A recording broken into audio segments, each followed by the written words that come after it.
Welcome to my channel happy kitchen. আজ আপনাদের সামনে চিংড়ি মাছের একটা রেসিপি নিয়ে চলে এসেছি। এটা কিন্তু আমি ভাপা করব না, কিভাবে করছি সেটা দেখে নেওয়া যাক। চিংড়ি মাছ করছি, আমার কি কি লাগছে দেখে নিই। এখানে সর্ষে লাগছে, পোস্ত লাগছে, কাঁচা লঙ্কা, সর্ষের তেল দিয়ে রান্নাটা হবে, নুন আর হলুদ। আমার এখানে নারকেল লাগছে। মাছটাতে এখন নুন হলুদ মাখিয়ে নেব।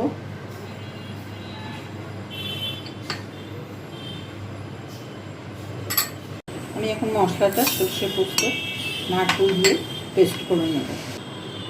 পোস্ত দিয়ে দেবো এখন, এতে সর্ষে পোস্ত নারকেল আর কাঁচা লঙ্কা দিয়ে একসঙ্গে পেস্ট করে নিয়েছি। এখানে আমার তেলটা গরম হয়ে গিয়েছে। আমি চিংড়ি মাছটা অনেকে ভাপে করেন এরকমভাবে, কিন্তু ভাপে করলে অনেক সময় চিংড়ি মাছ থেকে জল বেরোয়। এটা করে দেখবেন, খুব ভালো লাগে। সর্ষে পোস্তটার মধ্যে আমি নুন হলুদ মিশিয়ে নিয়েছি। এবার আমার মাছটাও ভাজা হয়ে গেছে, দেখুন।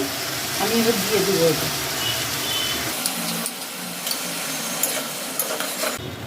এতে আমি একটু সর্ষের তেল, উপর থেকে কাঁচা সর্ষের তেল দিয়ে দেবো।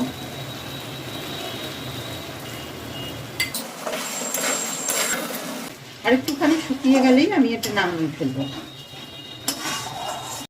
এটা আমার হয়ে গিয়েছে, এইরকম থাকবে। কোনো সেদ্ধ করার খুব কিছুই নেই, সবজি দেওয়া নেই, আলু দেওয়া নেই, খুব সহজ এবং খুব তাড়াতাড়ি এই রান্নাটা করা যায়। আমি এখন এটা একটা বোলের মধ্যে সার্ভ করে নিচ্ছি। রান্নাটা আমার কমপ্লিট হয়ে গিয়েছে। যদি আপনাদের এই রেসিপিটা ভালো লেগে থাকে তাহলে লাইক, শেয়ার, কমেন্ট এবং সাবস্ক্রাইব করতে ভুলবেন না। দেখা হচ্ছে পরের ভিডিওতে। Thank you.